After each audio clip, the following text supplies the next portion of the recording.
The desert wind carried the scent of creosote and dust as Ayana stumbled through the canyon, her moccasins worn through at the heels.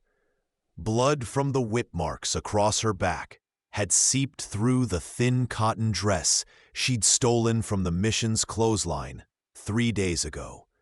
Her dark hair, once braided with pride in the traditional Apache way, now hung in tangled waves down her shoulders.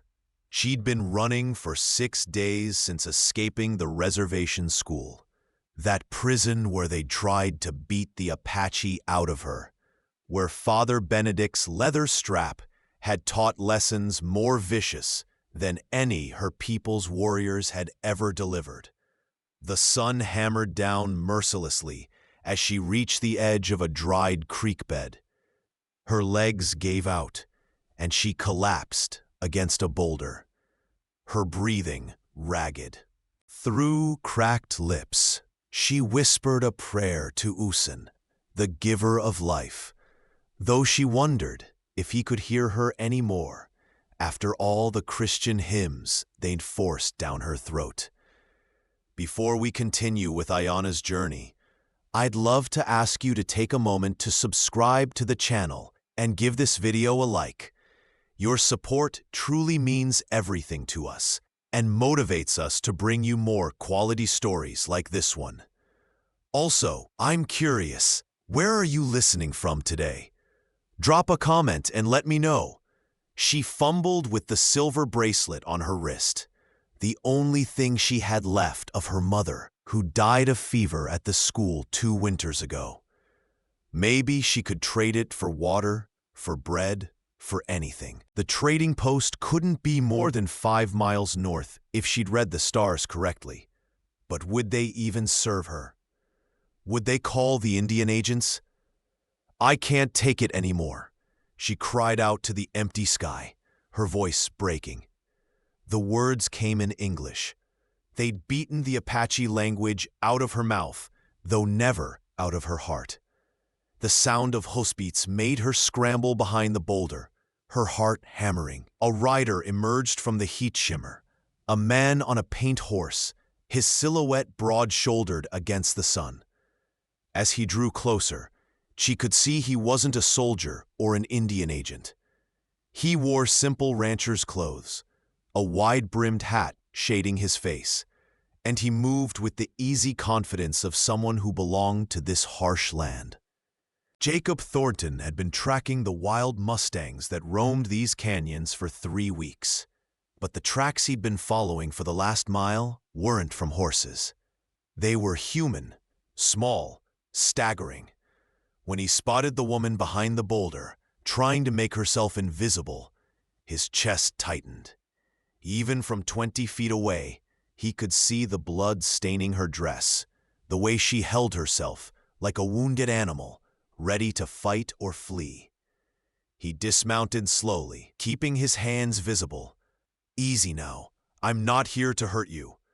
Her eyes, the color of dark amber, flashed with defiance even as her body trembled.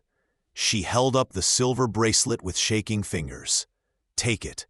I need water and food. Please." Jacob's jaw tightened as he took in the whip marks visible above the collar of her dress, the bruises on her wrists. He'd seen marks like that before, on his younger sister before she died at one of those God-forsaken mission schools. Rage and sorrow warred in his chest. "Keep your silver," he said quietly, pulling his canteen from his saddle. "What you need is help, not trade." He approached slowly, as if she were one of the wild horses he'd spent years learning to gentle. "Name's Jacob Thornton. I've got a ranch about an hour's ride from here. You look like you could use a safe place to rest." "Why?"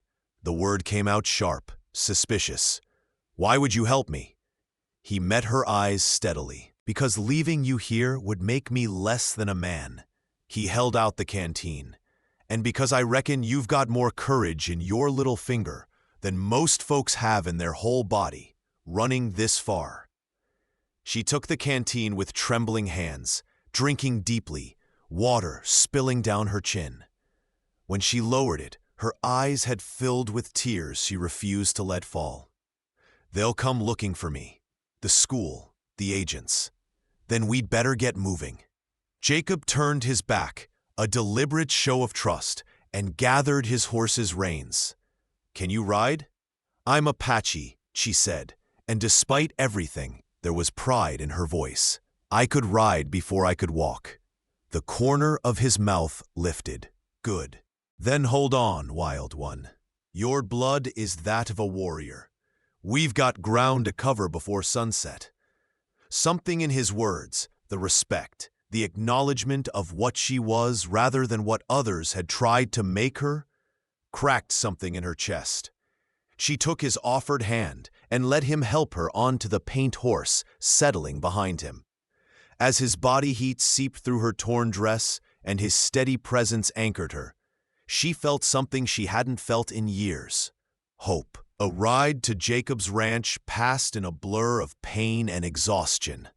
Ayanna drifted in and out of consciousness, her cheek pressed against his broad back, the steady rhythm of the horse's gait lulling her. She woke fully when they stopped in front of a modest ranch house built of adobe and timber, with a wide porch and flowers growing in clay pots, an unexpected touch of gentleness in this harsh landscape. "This is home," Jacob said, dismounting and reaching up to help her down. Her legs buckled when her feet hit the ground, and he caught her easily, lifting her into his arms as if she weighed nothing. "Let's get those wounds cleaned before infection sets in." Inside, the house was simple but clean, with handmade furniture and Navajo rugs covering the wooden floors. He carried her to a back room and set her gently on a bed covered with a colorful quilt. "I'll get water and bandages. There's a clean shirt in the chest there if you want to change." When he returned, she'd managed to pull on his shirt. It hung to her knees, and she'd left the blood-stained dress in a heap on the floor. She sat on the edge of the bed, her back straight despite the pain, watching him warily. Jacob set down the basin of water and medical supplies, then pulled up a chair. "I need to clean those wounds. May I?" The fact that he asked, that he waited for permission, made her throat tight. She nodded, turning so her back faced him. His gentle touch as he cleaned the whip marks made her hiss through her teeth. "Go slow," she whispered, her fingers gripping the quilt. "It hurts." "I know," he said quietly, his hands infinitely careful. "I'm sorry. I'll be as gentle as I can." He worked in silence for a moment, then added, "My sister Katie went to one of those schools. She came home with marks like these. Died 6 months later. They said it was pneumonia, but I knew different. They'd broken something in her that couldn't heal." Ayanna closed her eyes. "How old?" 14. "I'm sorry. So am I." He finished cleaning the last wound and began applying a healing salve that smelled of herbs. "What's your name? Your real name, not whatever they tried to call you at that place." "Ayanna. It means eternal blossom in my language. Beautiful name for a beautiful soul." He wrapped clean bandages around her torso with practiced efficiency. "You're safe here, Ayanna. I give you my word." "Words are cheap," she said, but there was less bite in it now. "Then let me prove it with actions." He stood, washing his hands in the basin. "You'll have your own room. You eat at my table as a guest, not a servant. And when you're healed and ready, if you want to leave, I'll give you supplies and a horse, no strings." She turned to face him, searching his face for deception. "Why? What do you want from me?" "Nothing you're not willing to give." His blue eyes were steady, honest. "I could use help around the ranch. It's too much for one man. But only if you want to stay. Only if you choose it." The word choose hung in the air between them, like a gift. When was the last time anyone had given her a choice about anything? "I'll stay," she said quietly. For now. Over the following weeks, Ayana's wounds healed, and she began to remember what it felt like to be human rather than hunted. Jacob kept his word. She had her own room, ate meals with him at the table, and slowly began to help with ranch work as her strength returned. He taught her to brand cattle, mend fences, and shoot a rifle with accuracy that impressed even him. "You're a natural," he said one afternoon, watching her hit the target dead center for the 5th time in a row. "Who taught you to shoot before?" "My grandfather, before they took me." She lowered the rifle, her expression distant. "He said every Apache, man or woman, should know how to defend themselves and feed their family. Smart man. The soldiers killed him during the last uprising. Said he was too dangerous to let live." She turned to Jacob, her eyes fierce. "He was 70 years old and teaching children to weave baskets." Jacob's jaw tightened. "I'm sorry, that's a damn shame." They stood in comfortable silence for a moment, watching the sun paint the distant mountains gold and purple. These moments had become common between them. Easy silences that spoke of growing trust, of two wounded souls learning to exist in the same space without fear. "Jacob?"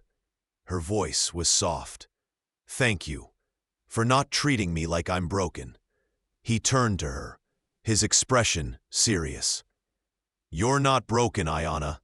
You're surviving. That takes more strength than most people ever need to find." Something shifted in her chest, a crack in the walls she'd built around her heart. She looked away quickly, afraid he'd see too much in her eyes. But Jacob had already seen, and what he saw terrified him, because it meant his own carefully constructed defenses were crumbling too. He'd promised himself after Katie died that he wouldn't let anyone else get close enough to hurt him. Yet here was this fierce, beautiful woman who'd been through hell and come out fighting, and she was working her way past every wall he'd ever built. That night, Ayana couldn't sleep. The nightmares had started again. Father Benedict's voice, the leather strap, the way they'd held her down to cut her hair that first day. She woke gasping, sweat soaking through her nightgown, and stumbled out onto the porch for air. Jacob was already there, sitting on the steps, cleaning his rifle by lantern light. He looked up as she approached, his eyes quickly assessing. "Nightmares?" he asked simply. She nodded, wrapping her arms around herself despite the warm night air. Without a word, he set aside the rifle and patted the step beside him. She sat, and he draped a blanket around her shoulders. "Want to talk about it?" "They're always the same," she said quietly. "I'm back there, and I can't get out, and no one hears me screaming." Jacob's hand found hers in the darkness, his rough palm warm against her fingers. "You're here now. You're safe. And I promise you, Ayana, I'll die before I let anyone take you back to a place like that." The fierce conviction in his voice made her breath catch. She turned to look at him in the lantern light, really look at him. The strong line of his jaw, the kindness in his eyes, the way he held himself like a man who meant every word he spoke. "You barely know me," she whispered. "I know enough." His thumb stroked across her knuckles, a gesture so tender it made her chest ache. "I know you're brave and strong and deserve better than what this world's given you. I know that somewhere along the way, when I wasn't paying attention, you became important to me." "Jacob, you don't have to say anything," he said quickly. "I just wanted you to know. You're not alone anymore. Whatever comes, we'll face it together." There was that word again, together. It wrapped around her heart like a promise, like the beginning of something she'd never dared to hope for. She leaned her head against his shoulder, and he wrapped his arm around her, holding her close as they watched the stars wheel overhead. Neither of them spoke, but something fundamental had shifted between them, an acknowledgement that what they were building here was more than just shelter and safety. It was the first fragile shoots of something that might, given time and care, grow into love. The trouble arrived on a Tuesday morning, 6 weeks after Ayana had come to the ranch. She was hanging laundry when she heard the horses, 3 riders approaching fast, dust rising in their wake. Her blood turned to ice when she recognized the lead rider, Agent Blackwood from the Bureau of Indian Affairs, the man who'd personally delivered her to the mission school 5 years ago. She ran for the house, her heart hammering. "Jacob!" He emerged from the barn, took one look at her face, and understood immediately. Inside, now. But it was too late. The riders had already seen her. Blackwood dismounted, flanked by 2 armed men, his thin face twisted in a self-righteous sneer. "Well, well," he said. "Ayana Whitehorse, you've led us on quite a chase, girl. Time to come back where you belong." "I'm not going anywhere with you," Ayana said, her voice steady even as her hands shook. Jacob stepped up beside her, his presence solid and reassuring. "The lady's made herself clear," Jacob said quietly. "She's staying here." Blackwood laughed. "The lady? She's reservation property, Thornton. Don't think I don't know who you are. And harboring a fugitive from the school is a federal offense. Harboring a human being who is being abused is called basic decency," Jacob shot back. "She's not going back. Find yourself another soul to torment." "That's not your decision to make." Blackwood nodded to his men, who moved to flank them. "Take her." What happened next took less than 3 seconds. As the first man reached for Ayana, she ducked under his arm, grabbed the rifle leaning against the porch post, and had it trained on Blackwood before anyone could blink. "She said she's not going," Jacob said, his own gun now drawn and aimed at the second man. "And I suggest you gentlemen respect that decision." Blackwood's face flushed red. "You're making a mistake, Thornton. I'll have the law down on you so fast." "Go ahead," Jacob interrupted. "Bring the sheriff. Bring the marshal. Bring whoever you want. Then we'll have a conversation about the marks on her back, the bruises on her wrists, and what exactly goes on at that school of yours. I'm sure the territorial governor would be very interested." The agent's eyes narrowed. "You don't know who you're dealing with. Neither do you." Jacob's voice dropped to something dangerous. "This is my land. She's under my protection. And the next man who tries to touch her without her permission will be leaving in a pine box.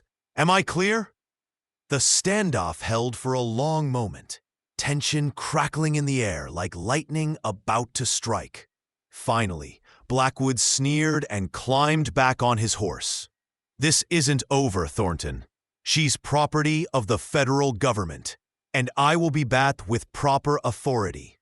"We'll be waiting," Jacob said. They watched the 3 riders disappear into the distance. Only when they were completely out of sight did Ayana lower the rifle, her hands trembling violently.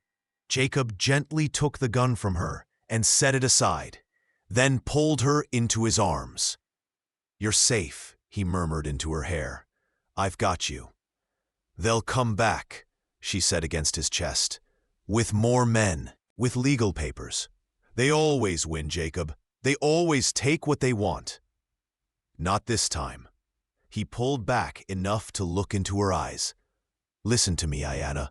I'm not going to let them take you. We'll figure this out. There are lawyers in Santa Fe who owe me favors. We'll fight this legally. And if that doesn't work," his jaw set in a hard line, "then we'll run. Mexico, Canada, wherever we need to go. But you're not going back to that place. Never again." She searched his face, seeing the absolute conviction there, and felt something break open in her chest. Not the bad kind of breaking, but the kind that lets light in where there was only darkness before. "Why?" she whispered. "Why are you willing to risk everything for me?" "Because somewhere in the last 6 weeks, you stopped being just someone I was helping and became someone I can't imagine living without." He cupped her face in his hands, his thumbs gentle against her cheeks. "Because I look at you and I see a woman worth fighting for, worth risking everything for. Because I'm falling in love with you, Ayanna, and I think I have been since the moment you tried to trade that silver bracelet for water." Tears spilled down her cheeks. But for once, they weren't tears of pain. "I'm scared," she admitted. "I'm scared to believe this is real. I'm scared that if I let myself love you back, something will happen to take it away." "I'm scared too," he said honestly, "but I'd rather be scared and brave with you than safe and alone without you." She rose on her toes and kissed him, tentative at first, then deeper as he pulled her close. It was a kiss that tasted of hope and promise, of two people choosing each other despite all the reasons they shouldn't. When they finally pulled apart, both breathing hard, Jacob rested his forehead against hers. "Marry me," he said. "Not because it'll make it harder for them to take you, though it will, but because I want to build a life with you. Because I want to wake up every morning knowing you're mine and I'm yours." "Yes," she whispered without hesitation. "Yes, Jacob, yes." They married the next day in a simple ceremony at the ranch, with the circuit preacher who happened to be passing through and 2 ranch hands as witnesses. Ayanna wore a dress that Jacob's late mother had left behind, simple white cotton with lace at the collar and wildflowers in her hair. Jacob wore his best suit and couldn't stop smiling. As they spoke their vows under the vast desert sky, with the mountains watching like ancient sentinels, Ayanna felt something she'd never expected to feel again. Peace. Not the kind that meant absence of struggle, but the kind that came from knowing, whatever battles lay ahead, she wouldn't face them alone. "I now pronounce you man and wife," the preacher said, beaming. "You may kiss your bride." Jacob didn't need to be told twice. He gathered Ayanna into his arms and kissed her thoroughly to the whooping and applause of the ranch hands. When he finally released her, both of them laughing, she felt lighter than she had in years. But the peace was short-lived. 3 days later, just after sunset, Ayanna was walking back from checking the horses when she heard the unmistakable sound of many riders approaching. Her heart sank as she counted at least a dozen men, led by Agent Blackwood and accompanied by a U.S. Marshal. She ran for the house. "Jacob, they're here!" He emerged with his rifle, his face grim. They stood together on the porch as the riders surrounded the house. The Marshal, a weathered man in his 50s with shrewd eyes, dismounted. "Jacob Thornton?" he asked. "That's right. I'm Marshal Garrett. I have orders to take the Apache woman into custody and return her to the reservation school." "That's my wife you're talking about, Marshal," Jacob said evenly. "And she's not going anywhere." Garrett's eyebrows rose. "Your wife?" "Legally married 3 days ago. You can check with Reverend Stone if you don't believe me." Jacob pulled out the marriage certificate and handed it over. The Marshal studied it, then looked at Blackwood, whose face had gone purple with rage. "He's lying! This is a sham marriage to avoid the law!" "Is it a sham marriage, ma'am?" Garrett asked Ayanna directly. She lifted her chin, meeting his eyes steadily. "No, sir. I married Jacob because I love him, and he loves me. We're building a life together here. She's reservation property, Blackwood sputtered. The law says a lot of things, Garrett interrupted, his tone dry, including that married women are under their husband's legal protection, not federal jurisdiction. This certificate looks legitimate to me. This is outrageous. I demand. What you demand doesn't much interest me, Blackwood. The marshal turned back to Jacob and Ayanna. That said, I need to make sure this young woman is here of her own free will and not being coerced. Mrs. Thornton, do you want to stay here with your husband? More than anything, Ayanna said firmly. Garrett studied them both for a long moment, then nodded. That's good enough for me. The marriage appears legal, and the lady has made her choice clear. I don't see any grounds for federal intervention here. This is absurd, Blackwood exploded. She's an escaped ward of the state. She's a married woman, Garrett said flatly, and unless you can prove abuse or coercion, which I don't see any evidence of, this is a domestic matter, not a federal one. He turned back to Jacob. That said, Thornton, if I hear reports of mistreatment— You won't, Jacob said. I'd die before I'd hurt her. Something in his tone, the absolute conviction, made the marshal nod. I believe you. All right, boys, we're done here. Mount up. Blackwood's face was twisted with fury. This isn't over. I'll find a way. It's over, Garrett said tiredly. Let it go, Blackwood. You've got bigger problems to worry about anyway. There's been some questions raised about conditions at that school you run. Apparently, some concerned citizens have been writing letters to the territorial governor. If I were you, I'd be more focused on getting my own house in order than chasing after one woman who managed to escape.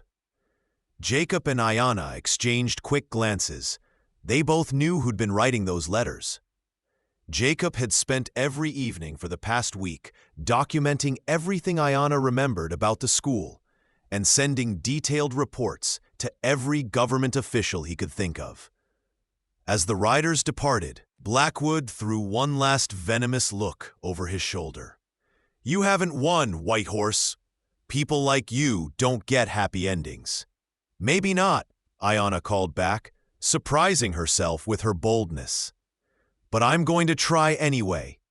When they were finally alone, Jacob pulled Ayanna into his arms, holding her so tight she could barely breathe. It's over, he murmured into her hair. They can't take you now. She pulled back, her eyes shining with tears. You did that. You wrote all those letters. You made them investigate the school. We did it together, he corrected. Your testimony, your courage in sharing what happened, that's what'll make the difference. Maybe we can help the others still there. Maybe we can change things. Maybe, she agreed. Then she smiled, a real smile, full of joy and hope. But right now, I just want to be here with you, my husband. My wife, he said wonderingly, as if testing the word. Then he swept her up into his arms, making her laugh, and carried her into their home. The next months brought challenges. There were legal battles to fight, letters to write, testimonies to give as the investigation into the mission schools grew. But through it all, Jacob and Ayanna faced everything together, their bond growing stronger with each passing day. On a crisp autumn morning, Ayanna woke to find Jacob already up, standing on the porch with his coffee, watching the sunrise paint the mountains gold and rose. She wrapped a blanket around her shoulders and joined him, sliding under his arm as naturally as breathing. What are you thinking about? She asked. How lucky I am, he said simply. That day I found you in the canyon. I thought I was just helping someone in need. I didn't know I was finding my future. She turned in his arms, rising on her toes to kiss him. I was so lost that day, so broken. I really believed I couldn't go on. And then? And then you told me to hold on. You reminded me that I was a warrior. She touched his face gently. You saw me when I couldn't see myself. You gave me back my strength. You always had it, he corrected. I just helped you remember. They stood there together as the sun rose higher, painting the desert in shades of gold and amber. In the distance, they could hear the ranch coming to life, horses neighing, cattle lowing, the everyday sounds of the life they were building together. I love you, Ayanna said simply. Thank you for saving me. No, Jacob said, pulling her closer. Thank you for saving me. I was just existing before you came. You gave me a reason to really live again. They smiled against his chest, feeling the steady beat of his heart. Together, she said. Together, he agreed. Always. The winter came early that year, bringing with it snow that blanketed the desert in white silence. Ayanna had never experienced a peaceful winter. At the school, winter had meant cold dormitories, inadequate blankets, and punishment for any child caught trying to stay warm by the stoves. But here, with Jacob, winter meant evenings by the fireplace. Hot coffee in the mornings, and the simple pleasure of being warm and safe. She was learning to read and write in English on her own terms now, not as a weapon of forced assimilation, but as a tool for her own empowerment. Jacob had brought her books from Santa Fe, histories, novels, agricultural manuals, and she devoured them all with hungry curiosity. You're smarter than half the men I know, Jacob said one evening, watching her work through a particularly dense legal document about property rights. Maybe smarter than all of them. I'm just making up for lost time, she said, but there was pride in her voice. They tried to teach us at the school, but it was always about making us ashamed of what we were. Here, I can learn without that weight. Jacob set down his own book and moved to sit beside her on the sofa. I've been thinking, he said carefully, about what you said once, about wanting to help the others still at those schools. She looked up, her eyes sharp with interest. What about it? The investigation is making progress. 3 schools have already been shut down, including the one where you were held. But there are still dozens more, and all those children, they need somewhere to go, somewhere safe. He took her hand. What would you think about opening our doors? Not as a charity, but as a real home. We could build onto the ranch, create a school of our own, one that teaches Apache children their own language and traditions, alongside reading and arithmetic. Ayanna's breath caught. You would do that? Take on that kind of responsibility? We would do that, he corrected. Together, if you want to. I know it's a lot to ask, bringing that world back into your life. Yes, she interrupted, her eyes bright with tears. Yes, Jacob, it's exactly what I want. To help them the way you helped me. To show them they don't have to lose themselves to survive. He pulled her into his arms, and she felt his smile against her hair. Then we'll start planning. There's good timber in the north pasture. Come spring, we'll start building. But spring brought something else before it brought building weather. In late March, a rider arrived at the ranch, a young Apache man, barely 18, with wild eyes and a bleeding wound in his shoulder. He nearly fell off his horse as Jacob and Ayanna ran to help him. They're coming, he gasped in Apache, gripping Ayanna's arm. The soldiers, they're burning everything. The winter camp at Red Canyon, they hit it at dawn. Women, children, elders, they didn't care, just kept shooting. Ayanna's blood ran cold. Red Canyon was where her father's people still lived, the remnants of her band who'd refused to go to the reservation. How many survived? maybe 20. They scattered into the hills, but the soldiers are hunting them. His eyes found Jacob. I heard about you, about what you did, marrying her, standing up to the Indian agents. They say you're a good man. Please, they need help. Medicine, food, shelter, just until they can regroup. Jacob didn't hesitate. How many are wounded? 5 badly, a dozen others with minor injuries, and 8 children. Ayana, get the medical supplies, all of them. I'll load the wagon with blankets and food. Jacob was already moving, his mind clearly working through logistics. There's an old line shack in the eastern hills. Remote, defensible. They can shelter there until it's safe. Jacob, if you help them, you'll be harboring fugitives, Ayana said quietly, even as she moved to gather supplies. The Army can go to hell, he said flatly. I'm not letting children die because grown men are too cowardly to see people instead of problems. He met her eyes. Are you with me? She crossed to him and kissed him hard.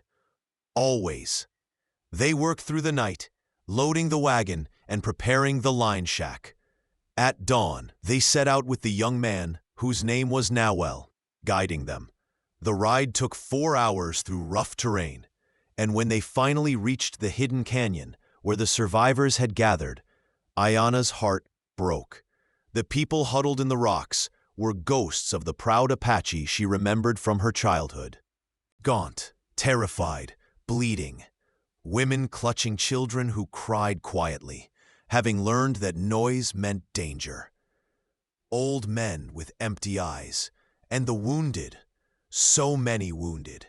An elderly woman separated from the group, her face weathered but her back straight. Her eyes widened when she saw Ayana. Little Blossom, is that you? Grandmother Nasha? Ayana slid off the horse and ran to embrace the woman who taught her to weave baskets so many years ago. I thought you'd gone to the reservation. Never, the old woman said fiercely. I was born free, and I'll die free. But child, her eyes found Jacob, wary and calculating. Who is this white man? My husband, Ayana said clearly. Jacob Thornton. He's here to help. We both are. Over the next hours, they worked to move the survivors to the line shack. Jacob drove the wagon, while Ayana and Nahuel helped the wounded walk. It was slow, painful work, and more than once they had to stop because someone couldn't go on. But finally, as the sun set, they had everyone settled in the shack and the small cave system behind it. Ayana worked through the night, using every skill her mother had taught her about healing, combined with the medical knowledge she'd learned from Jacob. She cleaned wounds, set a broken leg, and sat with a feverish child until his temperature broke. Jacob kept watch outside, his rifle ready, while also organizing the supplies and helping make the space as comfortable as possible. It was near dawn when Grandmother Nasha found Iyana sitting on a rock outside the shack, exhausted and covered in other people's blood. You've grown into a strong woman, the old woman said, settling beside her with a soft grunt. Your mother would be proud. I don't know about that, Iyana said tiredly. I married a white man. I speak more English than Apache now. I live in his world. You saved our lives today, Nasha said firmly. You didn't have to. You could have stayed safe in your new life and pretended you never knew us. But you came. That's who you are, not the language you speak or the man you married. That's your spirit, Little Blossom. That's your mother's daughter. Tears spilled down Iyana's cheeks. She'd been holding herself together for hours, being strong for everyone else, but now it all came crashing down. Nasha pulled her close, and Ayanna sobbed against the old woman's shoulder like she was a child again. When she finally pulled back, wiping her eyes, Jacob was there, holding out a cup of coffee. Their eyes met, and she saw her own exhaustion and determination mirrored in his face. "The children are sleeping," he said quietly. "The wounded are stable.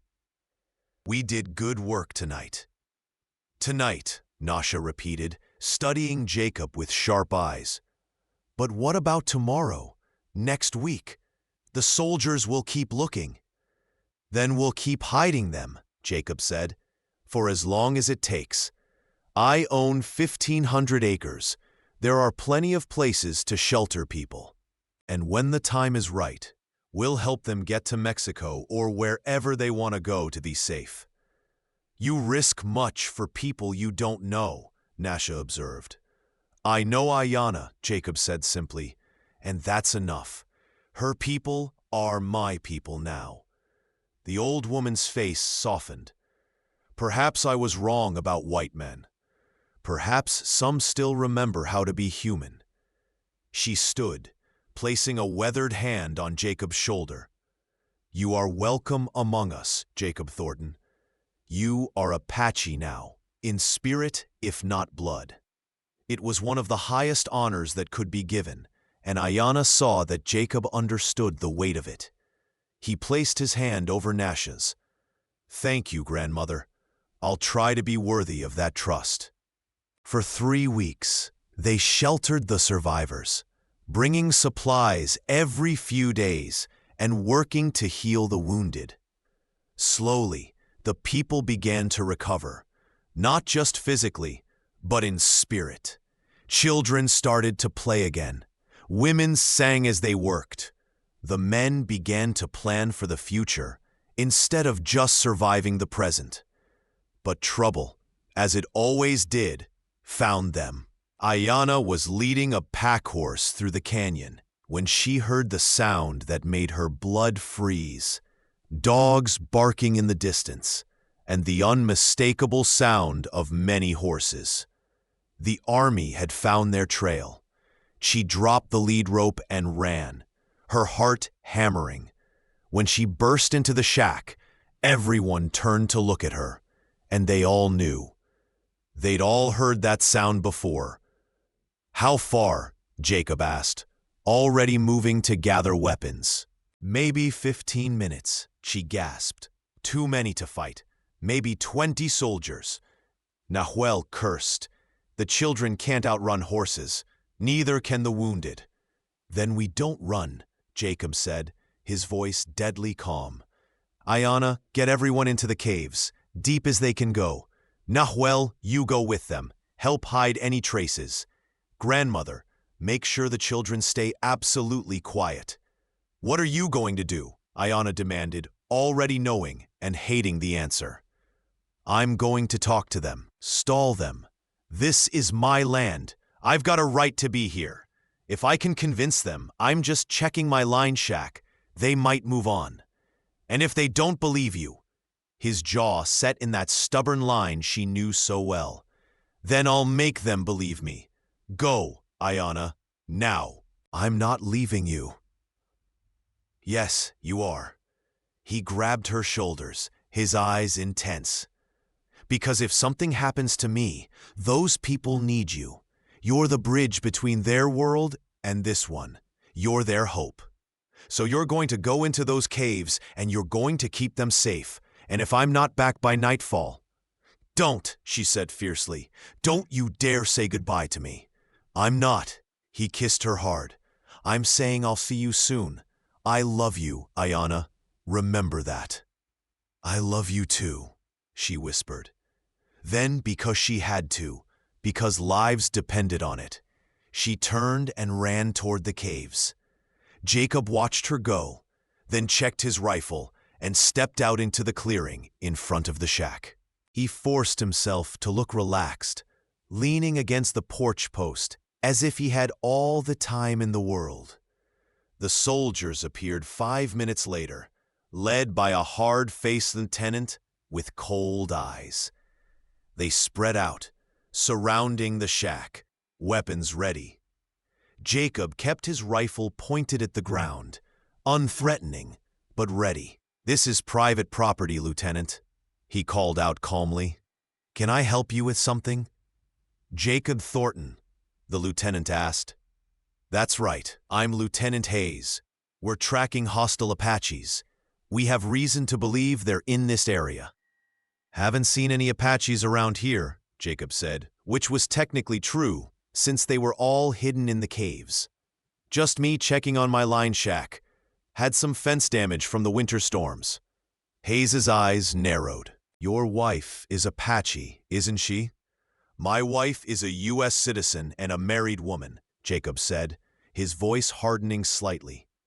"What's your point?" "Just wondering if maybe you've got divided loyalties, Thornton. If maybe you're helping the hostiles." "My only loyalty is to my family and my land, and right now, you're trespassing on both." Hayes dismounted, walking closer. "That's some pretty bold talk for a man outnumbered 20-1. "It's not bold talk, it's fact. This is my property, legally registered and paid for. Unless you've got a warrant or proof of hostile activity, you need to move on." The lieutenant studied him for a long moment, then gestured to his men. "Search the shack." Jacob's jaw tightened, but he stepped aside. He'd expected this. The shack was clean. They'd made sure of that. The soldiers ransacked the small building, throwing things around, but found nothing. "Check the perimeter," Hayes ordered. "Look for tracks, signs of recent activity." This was the dangerous part. No matter how careful they'd been, there would be signs if you looked hard enough. Too many footprints, disturbances in the brush, possibly even traces of the cave entrance. Jacob's hand tightened on his rifle as the soldiers spread out. One of them was heading directly toward the area where the caves were hidden. If he found the entrance, if he heard any sound from inside. "Lieutenant!" Another soldier called out from the other side of the clearing. "Found something over here." Hayes and several others moved toward the soldier, and Jacob's heart sank. The man was holding up a piece of cloth, traditional Apache weaving, probably dropped by one of the refugees. "Well, well," Hayes said, turning back to Jacob with a triumphant sneer. "Haven't seen any Apaches, huh? Want to change your story, Thornton?" "I found that last week," Jacob said evenly. "Left behind by someone passing through. Probably been there for months. Or maybe it was left behind yesterday by the hostiles we're tracking." Hayes drew his pistol. "I'm placing you under arrest for harboring fugitives and aiding enemies of the United States." "On what evidence?" Jacob demanded. "A piece of cloth that could have been there for any amount of time? That's for a court to decide. Men, bind him." Two soldiers moved forward, and Jacob knew he had a choice to make. He could fight and die, almost certainly, or he could surrender and trust that Ayanna would find a way to help the others escape. He met Hayes's eyes and saw only cruelty there. This man would kill the refugees if he found them, would kill the children without a second thought, just following orders. Jacob's decision crystallized in that moment. He couldn't let that happen. As the soldiers reached for him, he moved. The rifle came up fast, cracking across the first soldier's jaw and sending him sprawling. Jacob grabbed the man's sidearm and fired twice, not at the men, but at the horses, sending them scattering in panic. In the chaos that followed, he ran, not away from the caves, but in the opposite direction, leading the soldiers away from the hidden refugees. Bullets whipped past his head as he dodged through the brush, using every bit of cover he could find. "After him!" Hayes screamed. "I want him alive!" But Jacob had no intention of being taken alive. Not because he feared prison, but because he knew what would happen if they questioned him. He'd never betray Iona or the others, and they'd torture him to make him talk. Better to lead them as far away as possible, to give the refugees time to escape. He ran for what felt like hours, but was probably only minutes, his breath burning in his lungs, his legs screaming. Behind him, he could hear the soldiers regrouping, tracking him. He was leaving a trail a child could follow, but that was the point. The canyon narrowed ahead, becoming almost impassable. Jacob scrambled up the rocks, his hands scraping on stone, and found a defensible position at the top. He checked his ammunition, 6 rounds in the stolen pistol, and a few more in his pockets.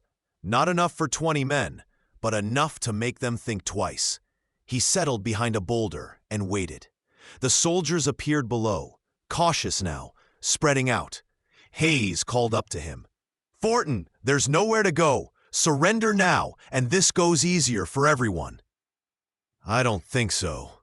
"Lieutenant," Jacob called back, "I think you'll shoot me the moment I show my face.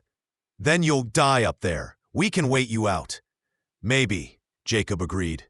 "By the time you do, those people you're hunting will be long gone. How's that gonna look in your report?" He could see Hayes's face flush with anger even from this distance. The lieutenant conferred with his men, and Jacob knew what was coming. They were going to try to rush him, overwhelm him with numbers. He was ready. But what he wasn't ready for was the arrow that suddenly sprouted from the shoulder of the nearest soldier.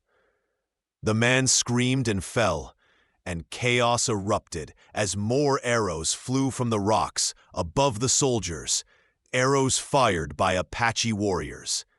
Jacob's heart leaped. Nowell and the other men from the caves must have followed him, must have circled around to provide cover fire. The soldiers scattered, trying to find cover, but they were in a kill zone now, caught between Jacob's position and the Apache warriors above. Hayes was screaming orders, but his men were panicking. "Retreat!" Hayes finally shouted.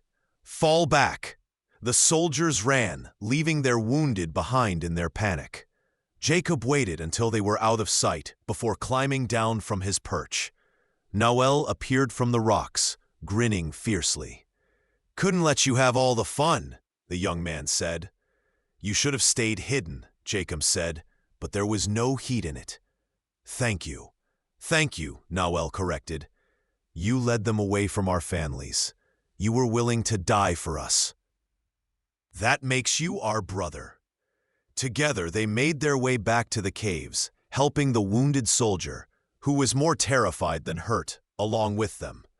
When they arrived, Iona ran out and threw herself into Jacob's arms with such force she nearly knocked him over. "You stupid, brave, wonderful man," she sobbed against his chest. "I thought I'd lost you." "Not a chance," he said, holding her tight. "I told you I'd see you soon." But they both knew this changed everything. The soldiers would be back, probably with reinforcements. The refugees couldn't stay here any longer. That night, they made plans.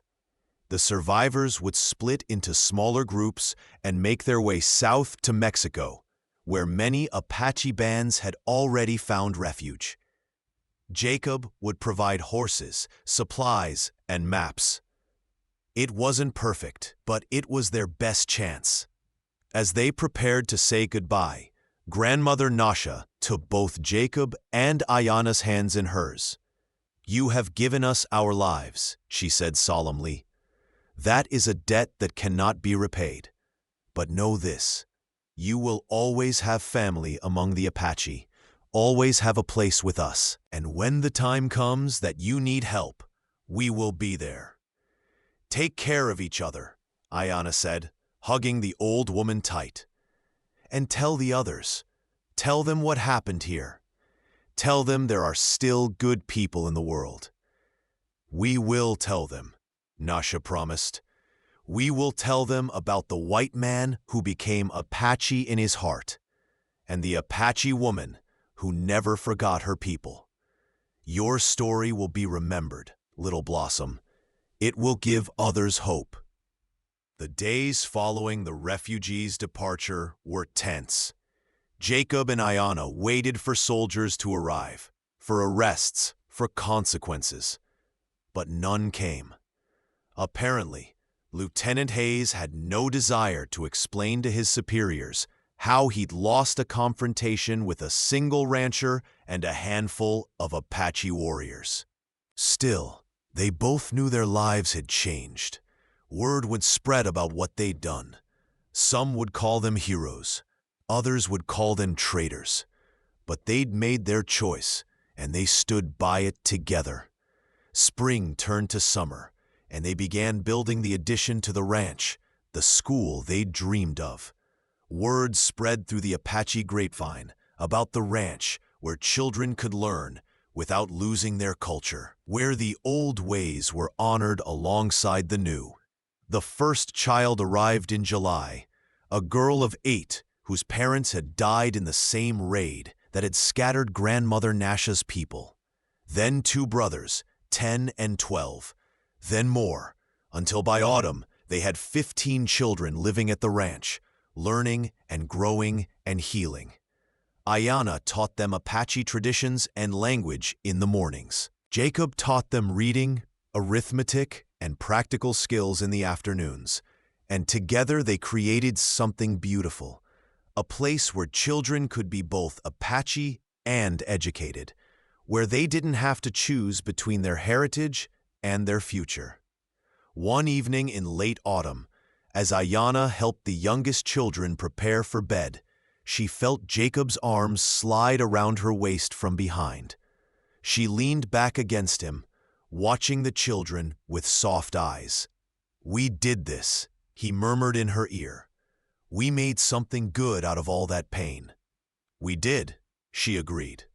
Then she turned in his arms, her eyes sparkling with mischief and something else, something that made his breath catch. "And we're going to keep making good things." "What do you mean?" She took his hand and placed it on her belly. "We're going to have a baby, Jacob, in the spring." For a moment, he just stared at her, his face a mask of shock. Then his face broke into the biggest smile she'd ever seen, and he swept her up into his arms, spinning her around while she laughed. "A baby," he said wonderingly, setting her down and cupping her face in his hands. "Our baby. Are you happy?" she asked, though she could already see the answer in his eyes. "Happy doesn't begin to cover it," he said, kissing her forehead, her cheeks, her lips. Terrified, thrilled, amazed, but mostly just grateful. Grateful for you, for this life, for everything we've built together. That night, they lay in bed, Jacob's hand resting protectively on Ayanna's still flat belly, talking about the future, about names and hopes and dreams, about the world they wanted to build for their child, a world where Apache and white could live side by side in respect, where children didn't have to lose themselves to survive. "Boy or girl?" Jacob asked sleepily. "Girl," Ayanna said with certainty. "A fierce, strong girl who'll grow up knowing she can be anything she wants to be. Just like her mother," Jacob said, pressing a kiss to her shoulder. Ayanna smiled in the darkness, her hand covering his where it rested on her belly. 2 years ago, she'd been running through the desert, broken and desperate, ready to give up. Now she was here, safe, loved, building a future she'd never dared to imagine. "Jacob," she whispered. Thank you. For everything. For seeing me when I couldn't see myself. For giving me a reason to keep fighting." He propped himself up on one elbow, looking down at her with such love it made her chest ache.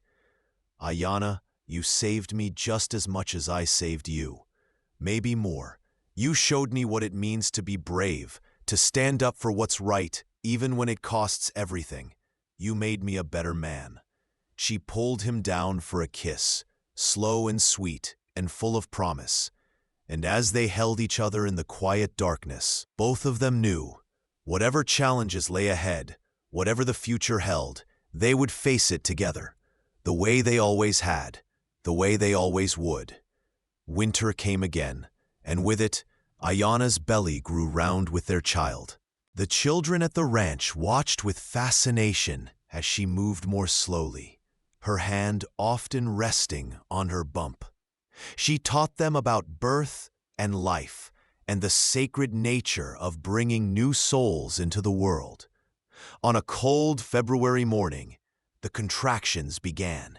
Jacob, who delivered dozens of calves and foals, found himself completely useless in the face of his wife's labor. He paced outside their bedroom, while grandmother Nasha, who'd returned from Mexico specifically for this occasion, attended to Ayana with calm efficiency. "Jacob Thornton," Nasha called out, "get in here, your wife wants you."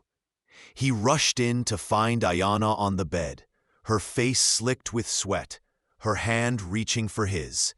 He took it, and she squeezed so hard he thought his bones might break. "I can't take it anymore," she gasped, echoing words she'd said once before in very different circumstances. And Jacob, remembering that day in the canyon, leaned close and whispered, "Then hold on, wild one. Your blood is that of a warrior. You can do this. I'm right here with you." Something in his voice steadied her. She gripped his hand tighter and bore down with a warrior's strength. 3 hours later, as dawn broke over the desert, their daughter entered the world with a lusty cry that brought tears to Jacob's eyes. Nasha placed the baby in Ayana's arms, and both parents stared at her in wonder. She had Ayana's dark hair and Jacob's blue eyes, a perfect blend of both their worlds. Her tiny fist waved in the air as if already reaching for her future. "She's perfect," Jacob breathed, touching one impossibly small finger. "She's a fighter," Ayana said, smiling despite her exhaustion. "Listen to those lungs." "What will you name her?" Nasha asked gently. Ayana and Jacob looked at each other, and in that moment they both knew. "Hope," Ayana said. "We'll call her Hope, because that's what she represents. Hope for a better future, where children like her don't have to choose between two worlds, where they can be whole." Jacob kissed Ayana's forehead, then his daughter's. "Hope Thornton," he said, "welcome to the world, little one. You're gonna do great things." The seasons turned, and Hope grew from an infant to a toddler, then to a bright, curious child who ran through the ranch with the other children, speaking Apache and English with equal fluency, as comfortable in traditional dress as in Western clothes. She was, in every way, the embodiment of the dream Jacob and Ayana had built together. On Hope's 5th birthday, a letter arrived, official government correspondence that made both Jacob and Ayana's hearts sink. But when they opened it, the contents weren't what they feared. The territorial governor, influenced by the reports and testimonies that Jacob and others had provided, was officially recognizing their school as a model for Apache education. More than that, he was providing funding to help expand it, to create more schools like it across the territory. "We did it," Ayana whispered, reading the letter again to make sure it was real. "We actually changed things." "You did it," Jacob corrected. "Your courage, your testimony, your refusal to let them break your spirit, that's what made the difference." She looked up at him. This man who'd saved her life and then given her a reason to live it fully. "We did it together," she said firmly, "just like we do everything." That evening, they gathered all the children for a celebration. They roasted meat, made traditional Apache foods, and told stories late into the night. Hope sat between her parents, her eyes bright with joy, surrounded by her extended family, the children and teachers and friends who'd become part of their tribe. As the fire burned down and the children began to drift toward sleep, Ayanna leaned against Jacob's shoulder, watching their daughter's peaceful face. "Did you ever imagine this?" she asked quietly. "When you found me in that canyon, did you imagine all of this?" "No," Jacob admitted. "I thought I was just helping someone who needed it. I had no idea I was finding everything I'd ever need." He turned to kiss her temple. "You changed my life, Ayanna. You made it worth living." "You gave me mine back," she said. "You reminded me I was worth saving." They sat in comfortable silence, watching the embers glow and listening to the peaceful breathing of sleeping children. They'd built something beautiful here.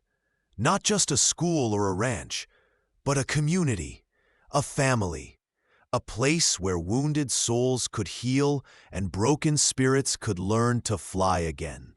The road hadn't been easy. There had been struggles and setbacks, moments of fear and doubt, but through it all, they'd held on to each other, held on to their vision of a better world. And they'd won, not because they'd defeated all their enemies or solved all the problems, but because they'd created a space where love was stronger than hate, where hope was stronger than fear, where two people from different worlds could build a bridge and invite others to cross it. As the stars wheeled overhead and hope stirred in her sleep, murmuring softly, Ayanna felt a profound sense of peace. This was what she'd fought for, what she'd survived for, this moment, this family, this life. "I love you," she whispered to Jacob. "I love you too," he answered, "always and forever." And in the warm desert night, surrounded by love and hope and the promise of better days to come, they held each other close and watched their daughter dream of the future they'd built for her. A future where she could be anything she wanted to be, where she could honor both sides of her heritage, where she was free to become whoever she chose. It was, they both knew, the greatest gift they could give, and it was only the beginning. Thank you so much for listening to this story. I'd love to know where you're enjoying this tale from. Are you listening at home, during your commute, or perhaps while working? Please subscribe to the From Wild West channel and share your thoughts in the comments below. What did you think of Ayanna and Jacob's journey? Your feedback means the world to us.